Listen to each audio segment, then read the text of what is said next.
الحمد للہ نحمده ونستعینه ونستغفره ونؤمن به ونتوکل علیہ ونعوذ باللہ من شرور انفسنا ومن سیئات اعمالنا من يهده الله فلا مضل له ومن يضلله فلا هادي له ونشهد ان لا اله الا الله وحده لا شريك له ونشهد ان سيدنا محمدا عبده ورسوله ارسلہ بالہدی ودین الحق لیظہرہ علی الدین کلہ وکفی باللہ شہیدا فصلی اللہ علیہ وسلم تسلیما کثیرا کثیرا اما بعد فاعوذ باللہ من الشیطان الرجیم بسم اللہ الرحمن الرحیم سبح اسم ربک الاعلی الذی خلق فسوی والذی قدر فہدی والذی اخرج المرعى فجعله غثاء احوى سنقرئك فلا تنسى الا ما شاء الله انه يعلم الجهر وما يخفى ونيسرك لليسرى فذكر ان نفعت الذكرى سيذكر من يخشى ويتجنبها الاشقى الذي يصلى النار الكبرى ثم لا يموت فيها ولا يحيا قد افلح من تزكى وذكر اسم ربه فصلى بل تؤثرون الحياة الدنيا والآخرة خير وأبقى إن هذا لفي الصحف الأولى صحف إبراهيم وموسى۔ محترم بزرگوں، دوستو، عزیزوں اور بھائیوں، آپ کو یاد ہوگا کہ ہم نے گزشتہ جمعہ سورۃ فجر کے حوالے سے قرآن مجید کی نصیحت اخذ کرنے کی کوشش کی تھی، اور میں نے عرض کیا تھا کہ قرآن مجید بنیادی طور پر ایک نصیحت ہے۔ اس کا سمپل ٹیکسٹ بھی اگر پڑھا جائے کھلے دل کے ساتھ تو یہ دل میں اتر جاتا ہے اور اندر ایک تبدیلی برپا کرتا ہے۔ لاسٹ ٹائم ہم نے سورہ فجر کے حوالے سے نصیحت حاصل کرنے کی کوشش کی تھی، آج ہم سورۃ الاعلیٰ کے حوالے سے قرآن مجید کی نصیحت اخذ کرنے کی کوشش کریں گے۔ اللہ تعالیٰ ہمیں اس کا اہل بنائے اور ہمارے دلوں کو اس کے لیے کھول دے۔ نبی اکرم صلی اللہ علیہ وسلم کے معمولات میں سے ایک معمول یہ بھی ہے کہ آپ جمعے کی اور عیدین کی نمازوں میں سورۃ الاعلیٰ اور سورۃ الغاشیہ کی تلاوت فرمایا کرتے تھے۔ یہ ایک جوڑا ہے بڑا خوبصورت قرآن مجید میں، ان دونوں میں باقاعدہ یہ حکم ہے فذکر، بس آپ نصیحت کریں۔ سورۃ اعلیٰ میں ہے ان نفعت الذکریٰ، اگر نصیحت فائدہ دے، اور سورہ غاشیہ میں ہے فذکر انما انت مذکر، آپ نصیحت فرمائیں، آپ نصیحت فرمانے والے ہیں۔ تو آج ہم سورہ اعلیٰ سے نصیحت حاصل کرنے کی کوشش کریں گے۔ ارشاد ہوا اعوذ باللہ من الشیطان الرجیم سبح اسم ربک الاعلیٰ، اپنے اعلیٰ رب کے نام کی تسبیح کر۔ اب رب جو ہے وہ سب سے اعلیٰ ہے، اس میں کوئی شک نہیں، کوئی مشکل بات ہے اس میں؟ رب اعلیٰ، سب سے بڑا لارڈ، سب سے بڑا آقا، اور اس کا نام اور اس کی تسبیح۔ اس دور کی جو برائیاں اچھائیاں بن کے سامنے آئی ہیں، ان میں سے ایک کیا ہے کہ قرآن مجید کی تلاوت کو کنڈیم کیا گیا، اس کا کوئی فائدہ نہیں، سمجھ کے پڑھنا چاہیے، یہ ایسے تسبیحاں پھیرتے رہنا اس کا کوئی فائدہ نہیں۔ قرآن مجید واضح الفاظ میں کہہ رہا ہے کہ اپنے بڑے رب کے نام کی تسبیح کرو۔ نام کی تسبیح کرنے کا مراد کیا ہے؟ ایک تو تسبیح ہے نا کہ اللہ تعالیٰ کی بڑائی کو سمجھنا، اپریشیٹ کرنا، یہ بھی تسبیح ہے، لیکن جب کہا جائے کہ سبح اسم ربک الاعلیٰ، اپنے بڑے رب کے نام کی تسبیح کرو، اس سے مراد یقیناً اللہ کا ذکر کرنا ہے۔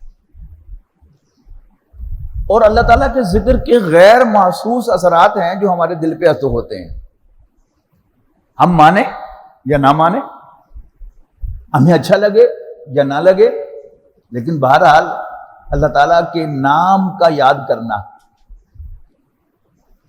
اللہ اللہ کرنا، سبحان اللہ کہنا، الحمدللہ کہنا، اللہ اکبر کہنا، سبحان اللہ و بحمدہ سبحان اللہ العظیم، یہ سب تسبیحات جو ہیں یہ اللہ تعالیٰ کو یاد کرنا ہے، اس کا حکم دیا جا رہا ہے، سبح اسم ربک الاعلی، اپنے بڑے رب کے نام کو یاد کرو، اس کی تسبیح کرو۔ کون سا بڑا رب؟ الذی خلق فسوی، جس نے بنایا اور پھر برابر کیا، سدھا پدرا کیا۔ کسی عمارت میں بھی یہ دو حصے ہوتے ہیں اس کی تعمیر کے، پہلے سٹرکچر تعمیر کیا جاتا ہے اور پھر اس کو فنش کیا جاتا ہے۔ فنشنگ کو پنجابی کے ایک لفظ سے میں بیان کرتا ہوں، سدھا پدرا کرنا۔ سٹرکچر بنتا ہے نا کسی عمارت کا تو اس کو دیکھنے کو بھی جی نہیں چاہتا۔ اگر اینٹوں کی دیوار ہے تو کہیں سے اینٹ باہر نکلی ہوئی ہے، کبھی اندر ہے، کہیں سے اندر ہے۔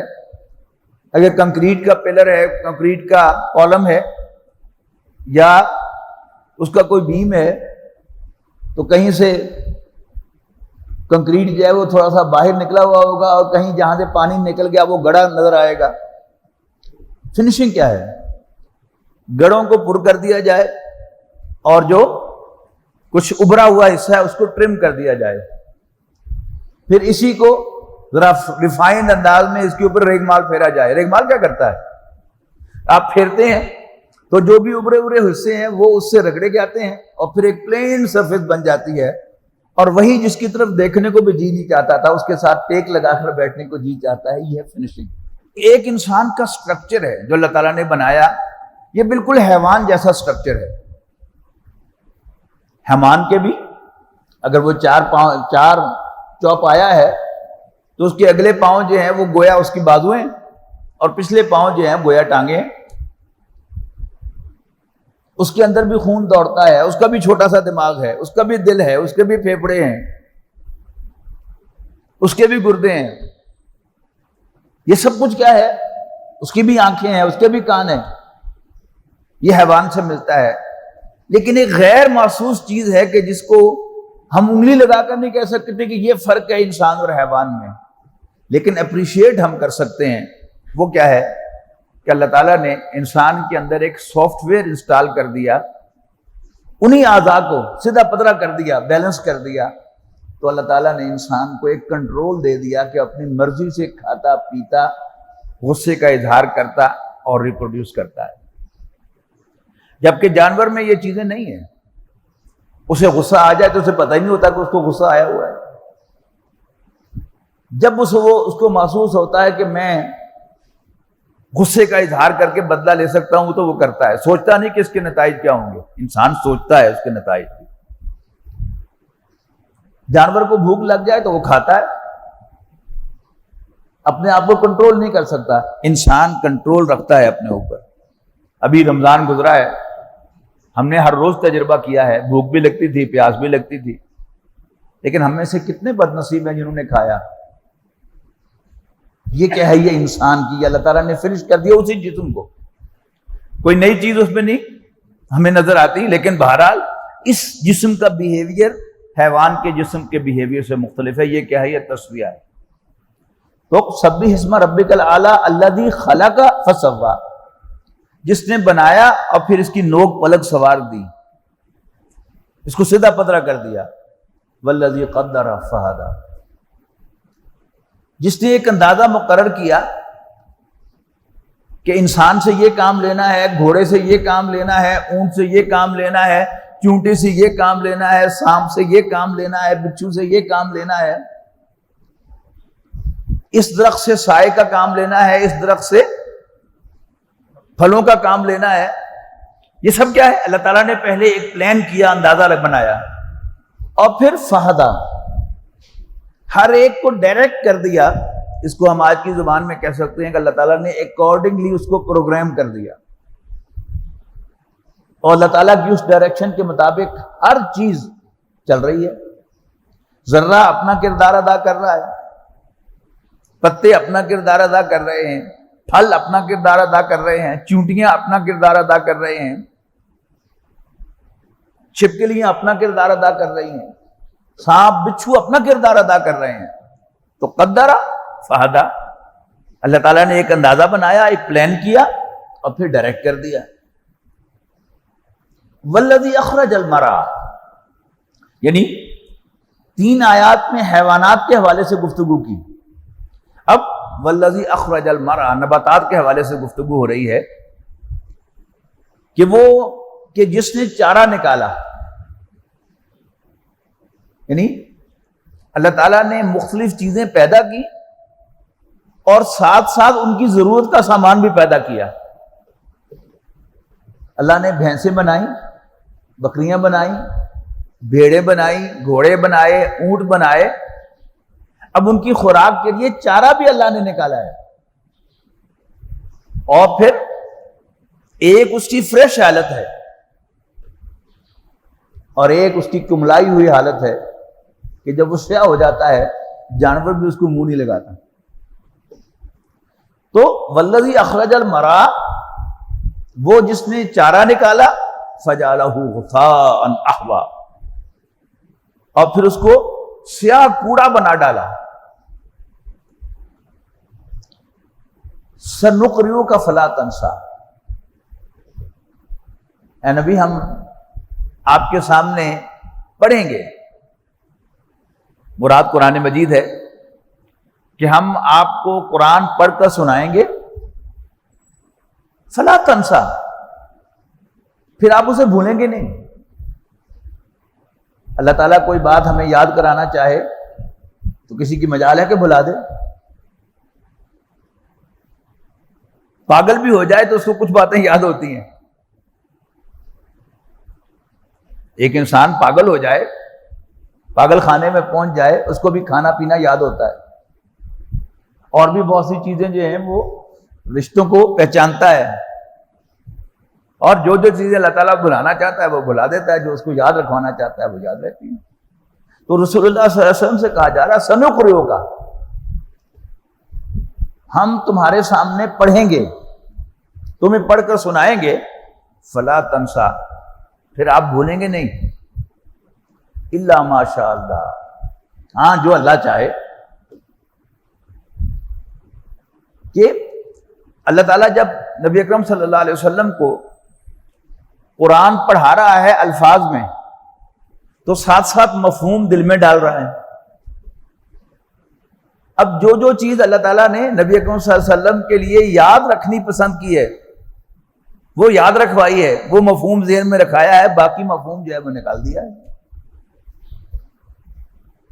زبان تو عربی ہے نا قرآن مجید کی، کئی مفہوم ہو سکتے ہیں ایک بات کے، جو مفہوم اللہ تعالیٰ نے پسند کیا کہ نبی اکرم صلی اللہ علیہ وسلم اس کو ریٹین کریں، وہ مضمون نبی اکرم صلی اللہ علیہ وسلم کو یاد رہا، اور باقی جو اللہ نے چاہا کہ وہ مفہوم آپ کے ذہن میں نہ رہے وہ محو ہو گیا آپ کے ذہن مبارک سے۔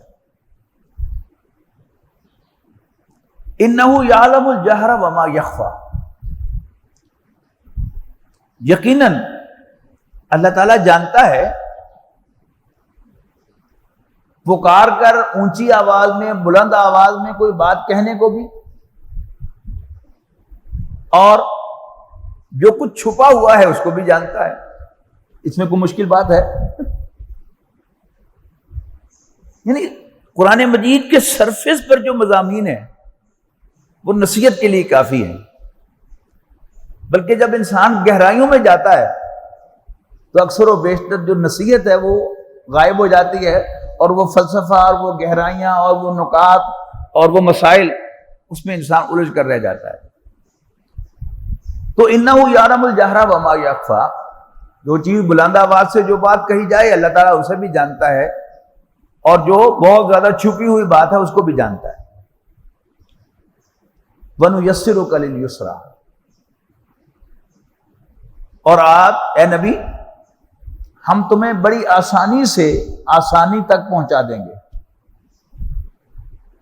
ونیسرک کا ہم پہنچائیں گے تمہیں للیسرا آسانی تک. فذکر بس آپ نصیحت کریں.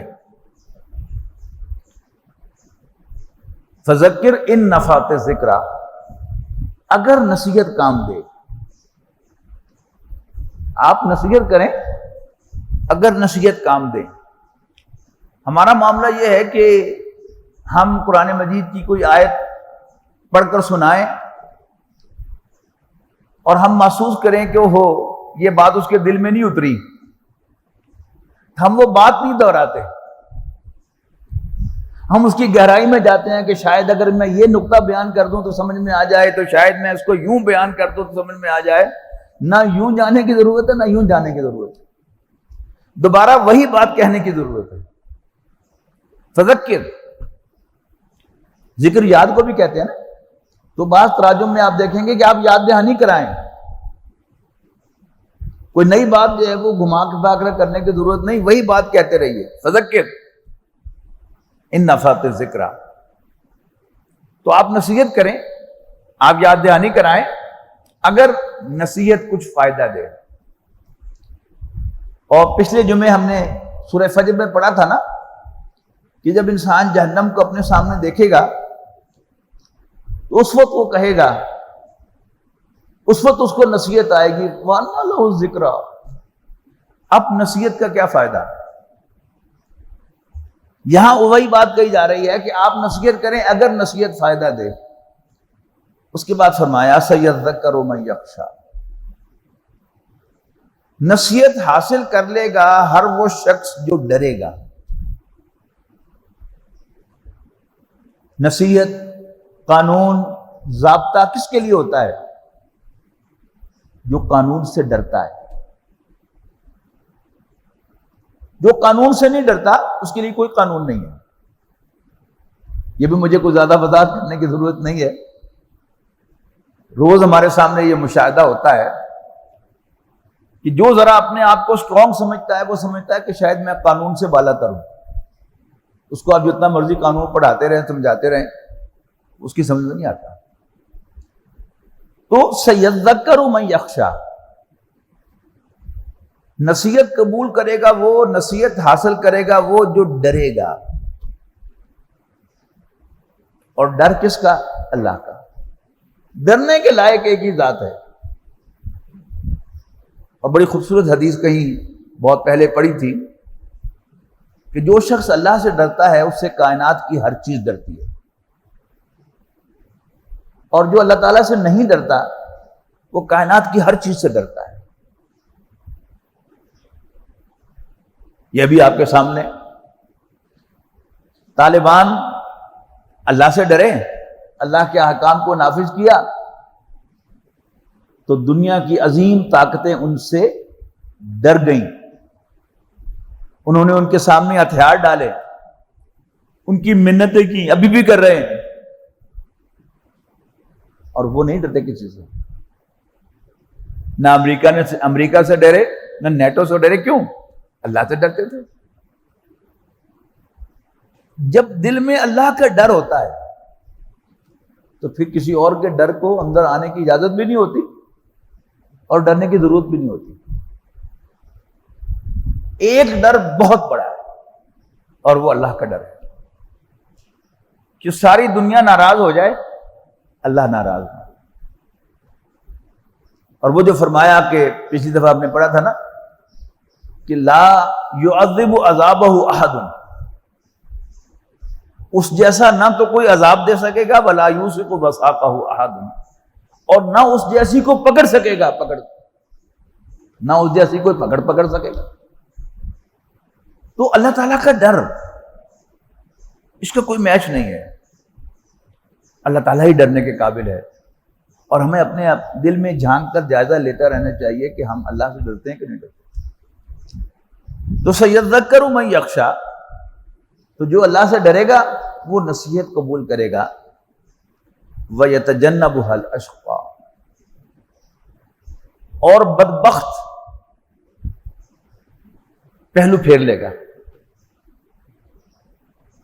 رخ پھیر لے گا، یعنی نصیحت سے منہ موڑ لے گا. یعنی نصیحت کرنے والا نصیحت کرے گا تو اس نصیحت سے منہ موڑ لے گا کہ مجھے نصیحت نہیں چاہیے. نبی اکرم صلی اللہ علیہ وسلم کی سیرت پر اگر آپ ایک نظر ڈالیں، طاہرانہ نظر، تو اس کی تصویر ہے کہ جس کے دل میں بھی ڈر تھا، جس میں بھی ذرا برابر نیکی تھی، اس نے نبی اکرم صلی اللہ علیہ وسلم سے نصیحت لے لی، اور دوسروں نے نصیحت سے منہ موڑ لی. ہمیں نصیحت نہیں چاہیے، دیکھ لیں گے جو ہوگا. یعنی اللہ کا خوف دل میں نہیں ہے. تو سَيَذَّكَّرُ مَن يَخْشَىٰ وَيَتَجَنَّبُهَا الْأَشْقَىٰ. یہ دو الفاظ ہیں عربی کے، سعید اور شقی، ایک دوسرے کے الٹ ہیں. سعید ہے خوش بخت، نیک بخت، خوش نصیب، نصیبوں والا، اور اس کا الٹ ہے شقی، بد بخت، بد نصیب. تو وَيَتَجَنَّبُهَا الْأَشْقَىٰ، بدبخت بے نصیب اس سے منہ موڑ لے گا. جو نصیحت سے منہ موڑتا ہے، کفار مکہ نے رسول اللہ صلی اللہ علیہ وسلم کا کچھ نہیں بگاڑا، خود بے نصیب رہے، اپنی بدبختی کا ثبوت دیا. اور جو نیک بخت سے خوش نصیب لوگ تھے، انہوں نے نصیحت کو رسپونڈ کیا، انہوں نے نصیحت قبول کی. سَيَذَّكَّرُ مَن يَخْشَىٰ وَيَتَجَنَّبُهَا الْأَشْقَىٰ. اب اس اشقا کی آگے وضاحت ہے. کون ہے وہ؟ الَّذِي يَصْلَى النَّارَ الْكُبْرَىٰ، وہ جو بڑی آگ میں ڈالا جائے گا. ہم سب اگر اپنے گریبانوں میں جھانکیں تو ہم جہنم کی آگ سے اپنے آپ کو امیون سمجھتے ہیں کہ جہنم کی آگ تو کافروں کے لیے ہے، میں مسلمان ہوں اور میں بخشا بخشایا ہوں، جہنم کی آگ مجھے نہیں چھو سکتی. اب اسی کا نتیجہ ہے کہ قرآن مجید جیسی نصیحت بھی ہمارے دل میں نہیں اترتی. اس لیے کہ جب خوف خدا دل میں سے نکل جاتا ہے تو پھر انسان کا دل سخت ہو جاتا ہے، اور سخت زمین، اس میں پانی بھی اندر نہیں جاتا، جذب نہیں ہوتا پانی. نرم زمین، اس میں پانی جذب ہوتا ہے. یہ جو چونکہ اکثر لوگ یہاں پر سارے شہری بیٹھے ہوئے ہیں، خاص طور پر نوجوان جنہیں زراعت سے کوئی خاص دلچسپی تو بہت دور کی بات ہے، پتہ بھی نہیں کہ زراعت ہوتی کیا ہے. یہ ہل جو آپ سنتے ہیں نا، ہل چلایا جاتا ہے، اس کا مقصد کیا ہوتا ہے کہ زمین کی اوپر کی تہہ جو ہے وہ سخت ہو گئی ہے، اب پانی تو اس میں جذب ہی نہیں ہوتا، تو جب اس میں ہل چلا کر زمین کو اوپر نیچے کیا جاتا ہے تو اب وہ زمین نرم ہوتی ہے. اب اس میں آپ بھرپور بارش ہوگی، آپ بارش کے بعد دیکھیں گے پانی کا ایک ذرہ بھی وہاں کھڑا ہوا آپ کو نظر نہیں آئے گا، سارا کا سارا پانی زمین میں جذب ہو جائے گا. تو اگر انسان کے دل میں خوف خدا ہو تو وہ دل جو ہے اس کے دریچے کھلے ہوتے ہیں، نصیحت سیدھی اندر جاتی ہے. اور اگر دل سخت ہو گیا ہو، اور جب خوف خدا دل میں نہ ہو تو پھر انسان کا دل سخت ہو جاتا ہے، تو پھر وہ نصیحت اندر نہیں جاتی. تو کون ہے یہ الذی یصلی النار الکبریٰ؟ بدبخت کون ہے؟ جو بڑی آگ میں ڈالا جائے گا. اس کا خوف ہمارے دلوں میں ہونا چاہیے. میں نے جھوٹ بولا ہے، یہ ڈر میرے اندر ہونا چاہیے کہ کہیں میری زبان جلا نہیں دی جائے. میں نے بدکاری کی ہے تو کہیں میرے اعضاء کو جلا نہ دیا جائے. میں نے حرام کھایا ہے، مجھے کھولتا ہوا پانی پینا پڑے گا اس لیے کہ میں نے اس میں حرام ڈالا ہے. جب تک یہ خوف ہمیں نہیں ہوگا جہنم کا، اس وقت تک ہم کبھی بھی ٹریک پر نہیں چڑھ سکتے. تو الذی یصلی النار الکبریٰ، جو بڑی آگ میں ڈالا جائے گا، ثم لا یموت فیہا ولا یحیا، پھر نہ وہ اس میں مرے گا نہ جیے گا۔ کیا مطلب؟ موت جو ہے یہ انسان کے لیے، اکثر ہم کہتے ہیں کوئی مریض بہت سیویئر کنڈیشن میں ہو لیکن اس کی جان بھی نہ نکل رہی ہو اور تکلیف سے آرام بھی نہ آ رہا ہو، ہم اسے دعا دیتے ہیں نا کہ اللہ تعالیٰ اس کے لیے آسانی پیدا کر دے۔ تو موت کیا ہے؟